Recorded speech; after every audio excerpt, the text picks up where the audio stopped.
May 1945. As Allied forces broke down the gates of hell, the full nightmare of the Nazi concentration camps was unveiled to a shocked world. But among the monsters they found, some were terrifyingly different. Young, ordinary women. What turns a 21-year-old factory worker into a sadistic predator in the heart of Auschwitz? What unspeakable acts earned a woman once described as a pretty polite girl the nickname, the Hyena of Auschwitz?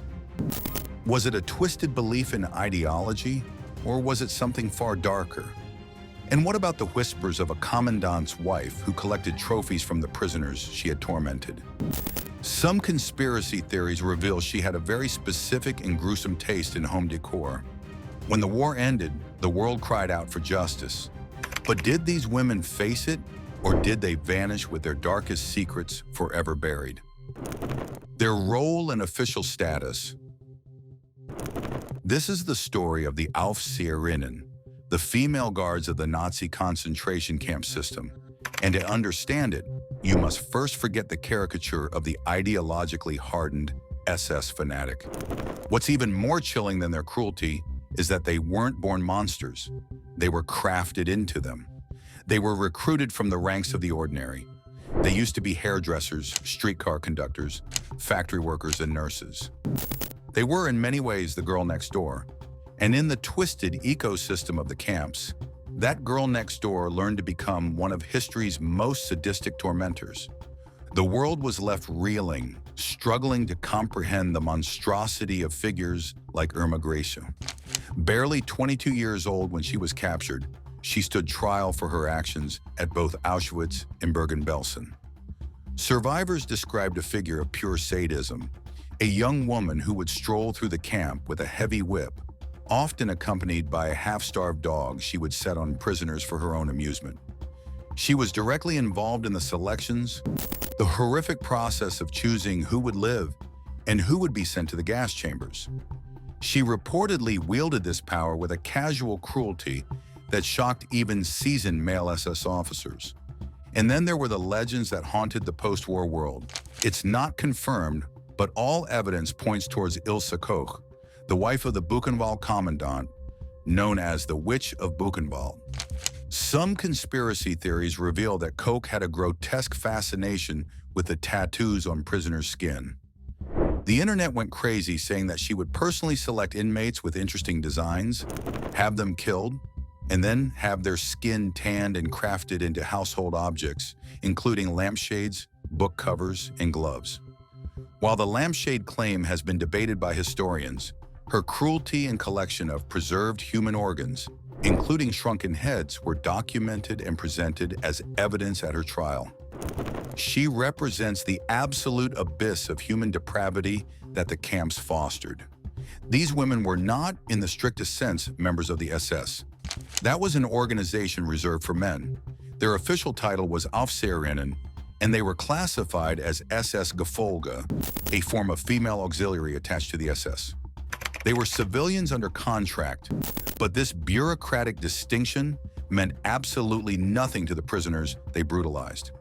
Within the electrified fences of Auschwitz, Ravensbrück, and Bergen-Belsen, their authority was absolute. They wore a uniform, they were given ranks, and they held the power of life, death, and unimaginable suffering in their hands. They were an integral part of the Nazi machine of terror, specifically tasked with overseeing the ever-growing population of female prisoners. Their duties ranged from mundane roll calls to supervising brutal slave labor details in factories and fields. But their most significant role was that of enforcers. They were the daily face-to-face administrators of the camp's inherent cruelty. While male SS officers often managed the broader structure of extermination, it was the Aufseherinnen who were in the barracks and the work sites, wielding whips, clubs, and their own fists to enforce a regime of constant fear. But how did the Nazi regime find thousands of ordinary German women willing to step into these roles? Was it patriotism? Was it money? Or was it an opportunity for a kind of power that civilian life would never offer them? The recruitment process itself reveals a chilling truth about the society that created them. And it began in a place designed to be a model camp, exclusively for women, a place called Ravensbrück. Recruitment and demographics to understand their origins. Located north of Berlin, Ravensbrück was opened in 1939 and was in many ways the dark heart of the female guard system. From the outside, it was deceptively orderly. The barracks were neatly arranged, the grounds were well kept, and the administration buildings projected an image of grim, Teutonic efficiency. But this veneer of order masked a dual purpose. Ravensbrück was not only a concentration camp where tens of thousands of female prisoners would be starved, tortured, and murdered. It was also the central training ground for every single Officerin who would serve in the Nazi camp system. It was the womb from which this unique brand of female perpetrator was born, and the women who answered the call to work there were, by all accounts, terrifyingly normal. The women who would become guards were not, for the most part, the wives or daughters of high-ranking Nazi officials. They were overwhelmingly from the working and lower middle classes, typically between the ages of 21 and 45. Before they donned the gray uniform of the SS Gefolge, they were hairdressers, tram conductors, factory workers, secretaries, and sometimes even nurses. Most of them came from apolitical backgrounds with little involvement with the Nazi Party before the war. They were not initially driven by a fervent ideological hatred. Their motivations were far more mundane, and in many ways, far more disturbing. The most common reason these women signed up was for a better job. In wartime Germany, many civilian jobs were grueling, low-paying, and monotonous. The Nazi regime launched a recruitment campaign that was a masterpiece of deceptive advertising. Newspaper ads and posters didn't call for brutal enforcers. They offered positions for Aufseherinnen, overseers, promising light guard duty to serve the Reich. The ads promised significantly better pay than factory work, comfortable private lodging, good food, and the status that came with a uniform. To a young woman tired of the long, back-breaking hours on an assembly line, the offer was incredibly appealing. It was an escape. It was a step up in the world. But here's the terrifying question. Was a warm bed and a better salary enough to turn these women into willing participants in guarding hell itself? For thousands, the answer was yes. The German Labor Office played a direct role, often directing unemployed women or those in undesirable jobs toward these positions as a form of national service. An interview for a guard position wasn't an ideological interrogation. Recruiters were looking for a few simple qualities: physical fitness, a clean record, and a perceived ability to be firm and follow orders. They were not looking for pre-existing sadists. The system was designed to create them. Many women who accepted the job claimed they had no idea what a concentration camp truly was. They were told it was a prison or a work camp for enemies of the state. Whether they truly believed this lie or simply chose to is a question that haunts historians. What is clear is that the promise of a better life was enough to make them take the first step through the gates of Ravensbrück. Upon arrival, the training began. And that training was not a series of lectures on Nazi racial theory. It was short, brutal, and intensely practical, focused on one thing: learning the mechanics of domination. The curriculum, which could last from a few weeks to a few months, was ruthlessly simple. Recruits were taught how to conduct the endless, hours-long roll calls, how to search prisoners for contraband, and how to maintain discipline with unwavering severity. They learned the rules of the camp, a Byzantine set of regulations where the slightest infraction by a prisoner could be punished with a savage beating or death. It wasn't only about learning the rules. It was about mastering the art of enforcing them with a cold, cruel smile. So how did the system turn a civilian woman into a remorseless sadist in just a few short weeks? The primary method of instruction was observation and imitation. Trainees were assigned to shadow veteran guards, women who had already been hardened by the camp environment. This is where the psychological transformation began. A recruit would witness a veteran Aufseherin viciously beat a woman with a leather whip for moving too slowly in line. She would hear the constant screaming, the verbal abuse, the dehumanizing language used to refer to the prisoners as subhuman filth. At first, it may have been shocking, but day after day, this became the norm. This was the job. Peer pressure was immense. To show any form of pity or weakness was to risk being ostracized, or worse, accused of being a sympathizer. To be accepted by the veteran guards and the male SS superiors, a recruit had to prove she was just as tough, just as merciless. The training ground was overseen by figures who became legends of cruelty, like Senior Overseer Dorothea Binns, who personally trained many of the new guards and was known for her random, vicious beatings. She and others like her served as the role models. They demonstrated what was expected, and the recruits quickly learned that their own status and survival within the camp hierarchy depended on to emulate that brutality. This process was, at its core, a masterclass in desensitization. The constant exposure to extreme violence, the dehumanization of the prisoners into mere numbers or objects, and the pressure to conform stripped away their civilian morality. They were taught to see the prisoners not as human beings, but as a problem to be managed through fear and violence. Once their training was complete, these former factory workers and hairdressers were deployed across the Reich's network of death. They were sent to Auschwitz, Majdanek, Bergen-Belsen, and dozens of other camps, now fully indoctrinated into the culture of cruelty. The model camp of Ravensbrück had successfully produced its models of brutality, unleashing them upon the wider camp system. And it was in the mud, filth, and abject horror of these other camps that they would perfect the lessons learned at Ravensbrück that transformed them into the true artists of brutality.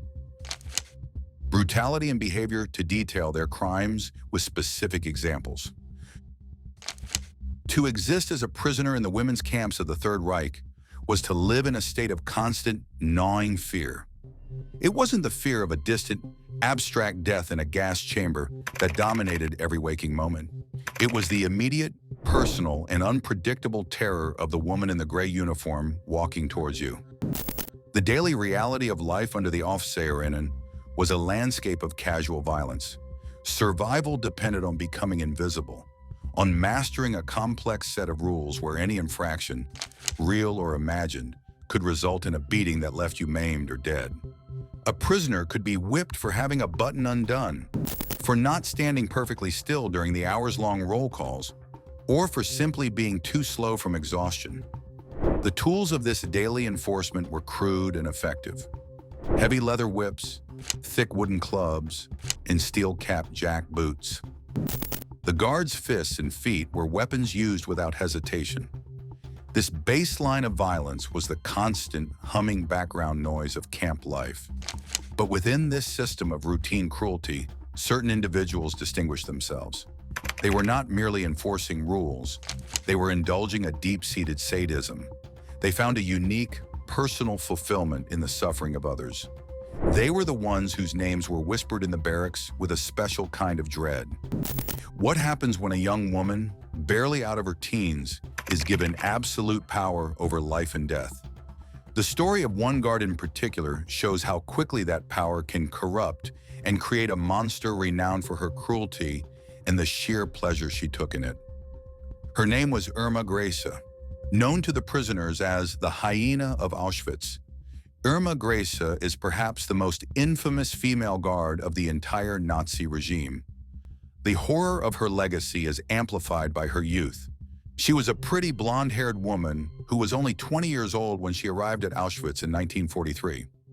She had worked as a dairy assistant and tried to become a nurse before finding her calling in the camp system. In less than 2 years, she went on to become one of the most feared figures in the largest death camp on Earth. Survivors at her post-war trial painted a chillingly consistent portrait of her behavior. Grace would patrol the women's camp at Auschwitz-Birkenau not as a guard, but as a predator stalking her prey. She was always impeccably dressed in a tailored uniform, wearing heavy boots and carrying her signature weapon, a plaited cellophane whip. Some accounts say it was a riding crop. Whatever its form, she used it constantly and with relish. Witnesses testified that she would beat prisoners for any reason, or for no reason at all. A woman who looked at her the wrong way might receive a lashing across the face, but her cruelty went far beyond simple beatings. Lots of fans of history think that Gracie's youth and attractiveness were weapons she consciously used. One survivor, Dr. Gisela Pearl, testified about Gracie's role in the selections on the arrival ramp. As trains packed with thousands of Jewish people arrived, Grace would stand alongside the SS doctors. She would help decide who was fit for work and who would be sent directly to the gas chambers. Survivors recounted how she would point to one side or the other with her whip. What made Grace's cruelty so terrifying was the personal, intimate nature of her sadism. She seemed to take a special, perverse interest in the suffering of other women. Multiple witnesses testified that she would single out well-fed or attractive prisoners for beatings. Dr. Pearl stated that Grace would intentionally whip women on their breasts and then watch with satisfaction as their wounds festered in the unsanitary conditions of the camp. Another survivor testified that Grace personally selected the most beautiful young women from transports, only to have them killed. It wasn't just about enforcing discipline. It was about destroying anything that represented the life she had left behind. Her cruelty was an expression of a deep psychological poison. When Auschwitz was evacuated in early 1945, Grace was transferred to Ravensbrück and then to Bergen-Belsen. Her reign of terror continued unabated. In the apocalyptic conditions of Belsen, where thousands were dying of typhus and starvation, she continued her beatings and arbitrary killings. It was there that British forces captured her. Standing trial at the Belsen trial, the 22-year-old showed no remorse, defiantly insisting she had only been following orders. The overwhelming weight of survivor testimony sealed her fate.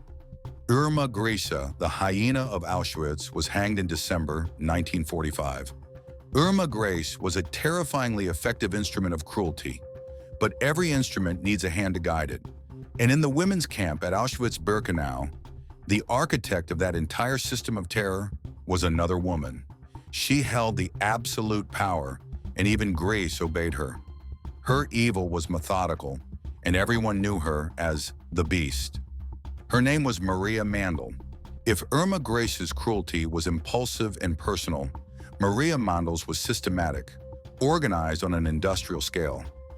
Mandl was an Austrian who had joined the camp staff at Lichtenberg in 1938 and rose through the ranks at Ravensbrück before being given the ultimate position of power.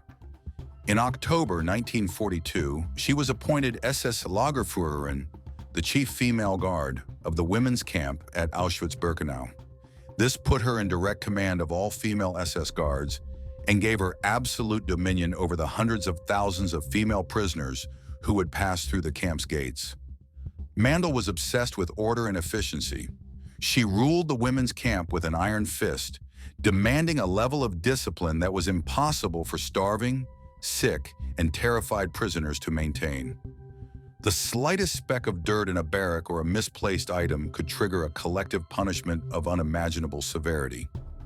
She was known for her selections, not just at the arrival ramp, but within the camp itself. She would conduct inspections of the barracks and, with a simple gesture, condemn women she deemed too sick or weak to work to the gas chambers. Survivors testified that she seemed to take a grim pleasure in this power, often smiling as she made her deadly choices. Under her command, the daily roll calls became infamous instruments of torture. Prisoners were forced to stand at attention for hours, in freezing snow or blistering heat, often after a night with no sleep and a day of backbreaking labor. Anyone who collapsed from exhaustion was often beaten to death on the spot, either by Mandl herself or by one of the guards she directed. It was a system designed to grind the prisoners down and destroy them physically and spiritually before they were even sent to be murdered. It's estimated that during her time as the head of the women's camp, Maria Mandl was directly responsible for sending approximately 500,000 women and children to their deaths in the gas chambers of Auschwitz-Birkenau. The most grotesque and surreal creation of Maria Mandel's reign was the Women's Orchestra of Auschwitz. Mandel was reportedly a lover of classical music. She established a prisoner orchestra comprised of talented female musicians and provided them with instruments and relatively better living conditions. But this was not an act of kindness. It was a tool of profound psychological torture. The orchestra was forced to play beautiful waltzes and marches at the camp gates every morning and evening, as the slave labor details marched out and stumbled back in. Even more horrifically, they were ordered to play during selections and as transports were being marched to gas chambers 4 and 5. The serene, beautiful music of European high culture became the soundtrack to mass murder. The contrast between the life-affirming beauty of the music and the soul-destroying reality of the camp was a form of mental torment so profound that it haunted survivors for the rest of their lives. For Mandel, it was the ultimate expression of her power, the ability to orchestrate not just death, but the very atmosphere in which that death occurred. After the war, Mandel was arrested, tried at the Auschwitz trial in Krakow, and, like her subordinate Irma Gracie, sentenced to death, and she was eventually executed in January 1948.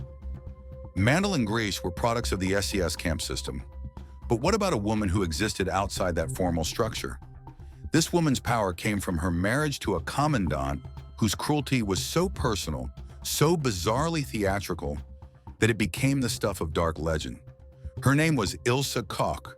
Known as the Witch of Buchenwald, Ilse Koch represents a different, and in some ways, more unsettling, type of perpetrator. She was not an Aufseherin, but the wife of the camp commandant, Karl Otto Koch. She lived in a fine villa on the edge of the Buchenwald concentration camp, enjoying a life of luxury funded by the stolen property and slave labor of the prisoners just beyond her garden fence. Her power was informal but absolute. Any guard or officer would carry out her whims without question. Koch was infamous for her horseback rides through the camp. She would ride among the prisoners, often carrying a whip, which she would use on anyone who dared to glance at her. Her presence was a spectacle of power and contempt. When American forces liberated Buchenwald, they found and photographed preserved human organs and 2 shrunken heads that had been used as macabre decorations in the Koch villa. At her trial, these items were presented as evidence of her deep-seated depravity. Her case was complex. She was tried and sentenced by American authorities, released, and then rearrested and tried by German authorities. She eventually died by suicide in a German prison in 1967. These women, Gracie, the vicious enforcer, Mandel, the systematic administrator, and Koch, the sadistic connoisseur, represent the spectrum of brutality that flourished among the Aufseherinnen. They were not anomalies, they were the system's most successful products. Psychological and social context to analyze the environment that fostered such cruelty. But now that we have seen the shocking depths of what these women were capable of, we are left with the most difficult question of all. Why? What was it about the environment of the camps that could take an ordinary woman and, in a matter of months, transform her into a willing participant in some of the worst atrocities in human history? The easy answer is that they were all born evil. They were a unique collection of monsters who found their calling in the SS. The truth is that the camps did not simply attract monsters, they manufactured them. The system was a factory, and its product was cruelty. To get the full picture, we must dissect the psychological machinery of that factory. The transformation from a civilian into a perpetrator began with a single intoxicating ingredient: power. Imagine being a 22-year-old woman in the 1940s Germany. In civilian life, your world is one of strict limitations. You are a factory hand, a shop girl, a domestic servant. Your life is governed by bosses, by societal expectations, by rationing, by the constant anxieties of a nation at war. You are, in essence, powerless. Then you answer an advertisement. You are given a uniform, a salary, and a post. Suddenly, you are no longer at the bottom of the hierarchy. You are placed in a world where you have absolute, unchecked authority over hundreds, even thousands of other human beings.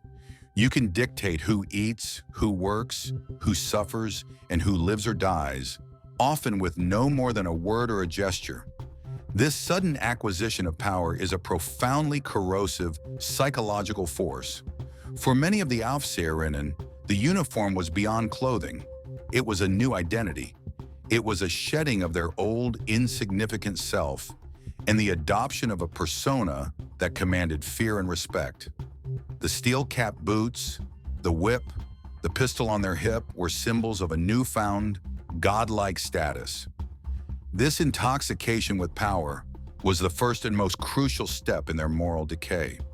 It created a chasm between who they were and who they were becoming, and it was across this chasm that they began to leave their humanity behind. But wielding power over another human being requires a mental trick. To inflict suffering, you must first convince yourself that your victim is not like you. So how did the Nazi system provide its guards with the psychological permission slip to commit atrocities?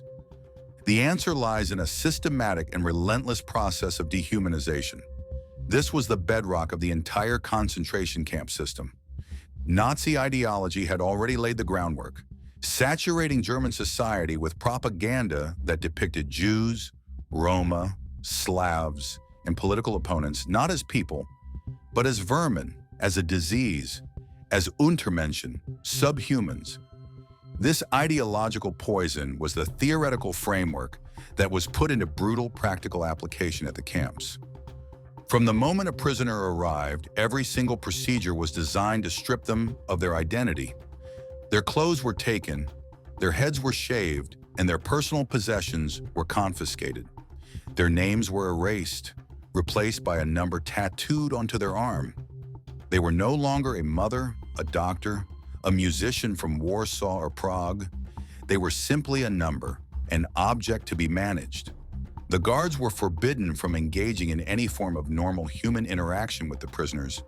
The prisoners were referred to as filth, creatures, or simply it. This constant, institutionalized degradation served a dual purpose. It shattered the prisoner's will to resist, but just as importantly, it created a profound psychological distance for the perpetrators. It is difficult to whip a woman who reminds you of your sister.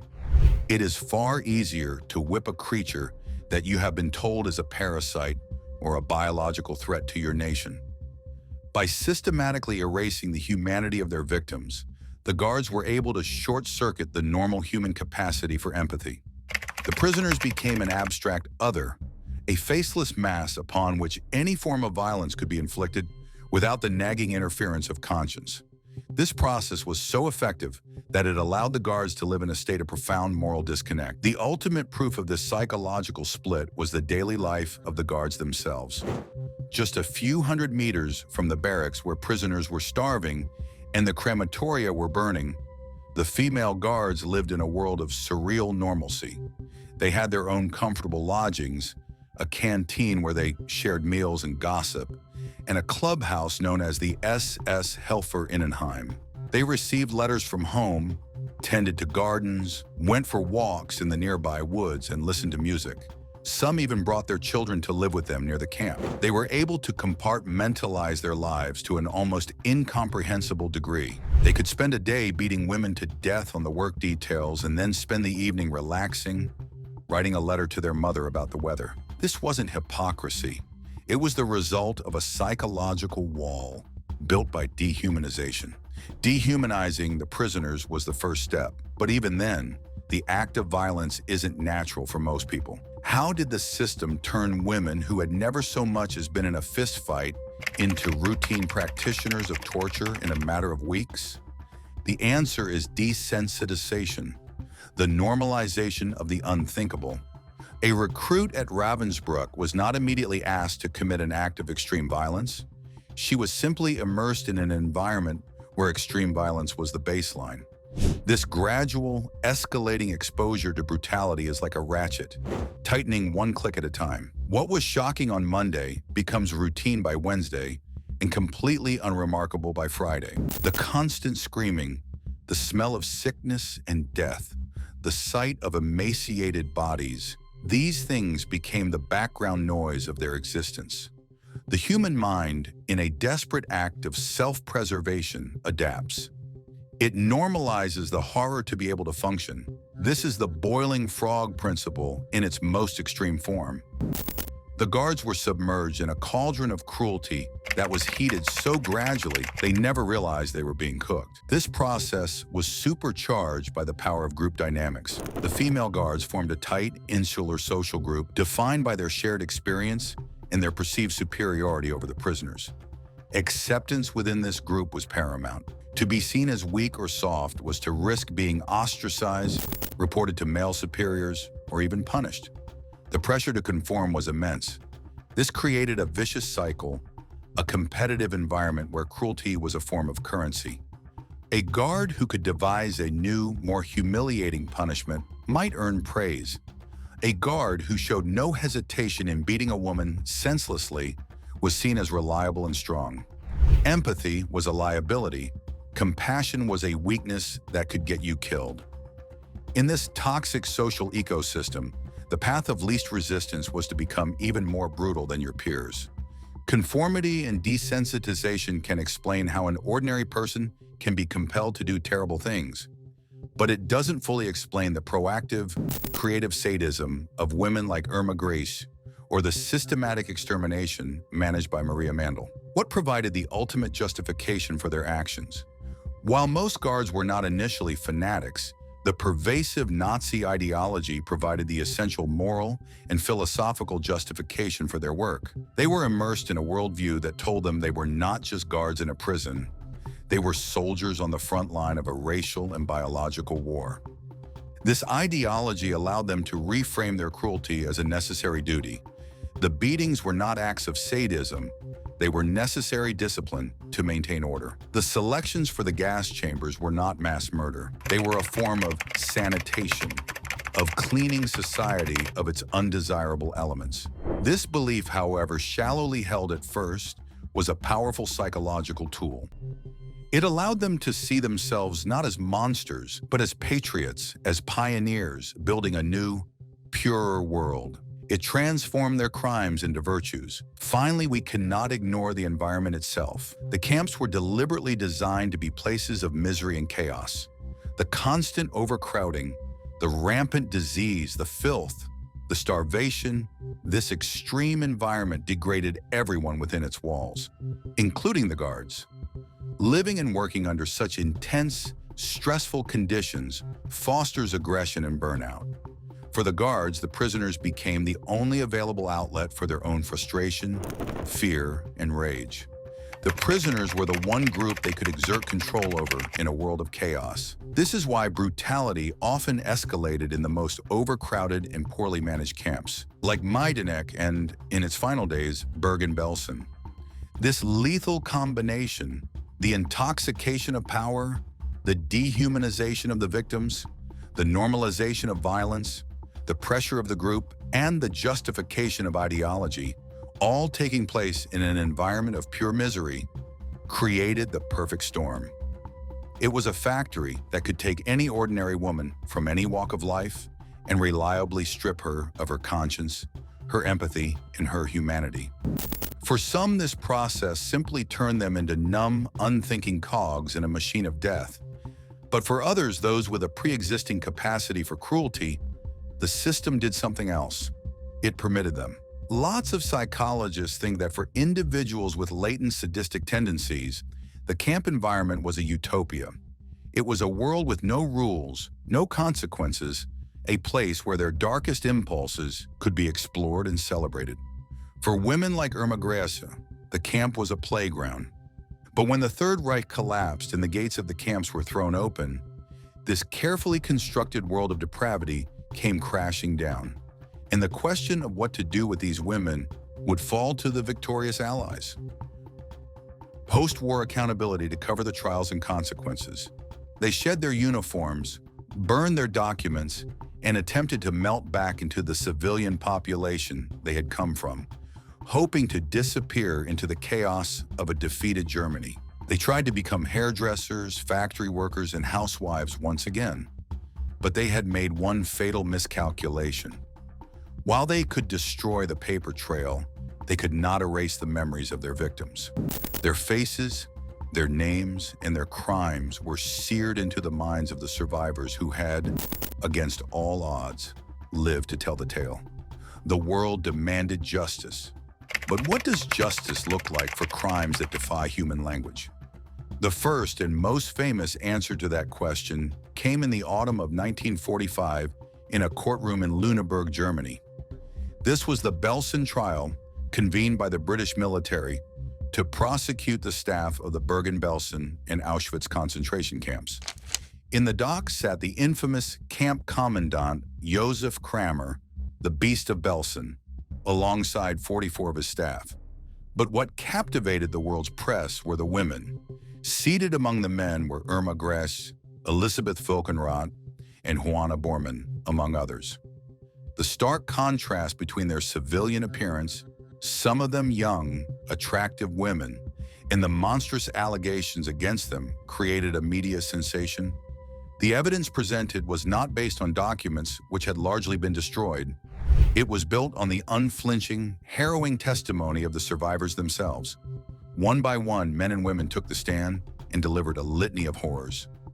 They spoke of Irma Gress's plaited cellophane whip, of her half-starved dog set upon helpless prisoners, of her gleeful participation in the selections at Auschwitz that sent hundreds of thousands to their deaths. They described Elisabeth Falkenrath, a senior guard, who would beat prisoners into unconsciousness during the endless roll calls. When it was their turn to speak, the guards' defense was chillingly uniform and predictable. They were only following orders. Irma Gress, defiant to the end, showed no remorse.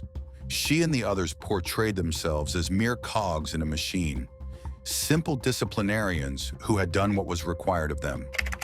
But the tribunal was not swayed. The sheer weight and consistency of the survivor testimonies were overwhelming. In November 1945, the verdict was delivered. 11 of the defendants were sentenced to death by hanging, including Irma Gress, Elisabeth Falkenrath, and Juana Bormann. In December, they were executed. For the world, it was a profound moment. Justice, it seemed, was being served. But the Belsen trial was a spotlight in a vast darkness. The shocking truth is that the handful of women in that dock represented an almost insignificant fraction of the perpetrators. Of the estimated 3,500 women who served as Aufseherinnen across the Nazi camp system, only a tiny number, fewer than 80 in total, were ever formally brought to trial for war crimes. The vast majority of women who had participated in beatings, torture, and murder simply got away with it. In the chaos of post-war Europe, with records destroyed and a continent of displaced people, it was terrifyingly easy to disappear. A woman who had been a guard in a minor sub-camp simply had to change her name, move to a new town, and reinvent herself. Thousands of monsters went back to being ordinary. While many vanished into the shadows, another trial was unfolding in Poland, where the heart of these horrors had been born. In 1947, the Auschwitz trial began in Krakow, Poland. This was a trial held by the Polish authorities, and in the dock sat the highest-ranking staff of the Auschwitz-Birkenau death camp, who had been captured. Among them was the architect of the women's camp's reign of terror, Maria Mandl, the Beast. Alongside her were several other notorious female guards, including Therese Brandl and Louise Dance. The Belsen trial was built on the emotional power of survivor testimony, but the Krakow trial combined that with cold, bureaucratic evidence of the genocide itself. The Polish court had access to the remaining camp documents and the physical reality of the gas chambers and crematoria. The case against Mandl was overwhelming. Witnesses recounted her systematic cruelty, her obsession with discipline, and her direct role in the selections that sent an estimated 500,000 women and children to their deaths. They spoke of her grotesque creation, the Women's Orchestra, which provided the soundtrack for mass murder. Faced with this mountain of evidence, Mandl's defense was hopeless. In December 1947, She and 4 other female guards were found guilty of crimes against humanity and sentenced to death. She was hanged in a Krakow prison in January 1948. For the Polish people and for the Auschwitz survivors, it was a moment of profound, if incomplete, closure. The woman who had ruled their corner of hell had paid the ultimate price, but after these initial high-profile trials, the appetite for widespread prosecution began to wane. The world was changing. The Cold War between the United States and the Soviet Union began to dominate the political landscape. The focus shifted from punishing the sins of the past to confronting the threats of the future. The extensive, resource-intensive process of denazification was scaled back. As a result, many lower-ranking guards who were identified later received shockingly light prison sentences, and many more were never charged at all. Ilse Koch's case was a perfect example of this legal and political confusion. Tried and sentenced by the Americans, she was later released on a technicality, only to be rearrested and tried by German authorities, eventually dying in a German prison. For the survivors, the concept of justice remained a fractured and elusive thing. While a few of the most infamous sadists were executed, thousands of their anonymous daily tormentors simply faded back into German and Austrian society, living out their lives in peace. The legacy of accountability is therefore a dual one.